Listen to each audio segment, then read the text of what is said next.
ஆசிரியர்கள் நல்லா இருந்த மட்டும் தான் ஒரு நல்ல அரசு உருவாக்க முடியும், ஒரு நல்ல நாடு உருவாக்க முடியும், நல்ல மாணவர்களை உருவாக்க முடியும். அதனால் ஆசிரியர்கள் பணி மகத்தானது.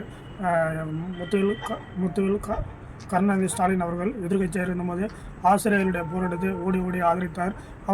அவருடைய கோரிக்கை ஏற்றுக்கொள்வதாக அறிவித்தார். ஆனால் ஆளுங்கட்சி வந்த பிறகு அவருடைய எந்த கோரிக்கையை ஏற்றவில்லை. ஆசிரியர்கள் போராட்டத்தையும் அவர் போராட்டத்தை ஆதரிக்கவில்லை.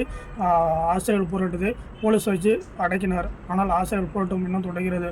ஒரு நல்ல அரசு உருவாக்க வேண்டும் என்றால் அது ஆசிரியர்கள் கையில் தான் இருக்குது. நல்ல ஆசிரியர்கள் மட்டும்தான் நல்ல மாணவர்களை உருவாக்க முடியும், நல்ல அரசை உருவாக்க முடியும். அதனால் ஆசிரியர்கள் போராட்டத்தை ஆசிரியர்கள் கோரிக்கை ஏற்க மறுத்த முத்துவேல் கருணாநிதி ஸ்டாலின் அவர்களுக்கு இந்த 2026 சட்டமன்ற தேர்தலில் ஆசிரியர்கள் சரியான பதிலடி கொடுப்பார்கள்.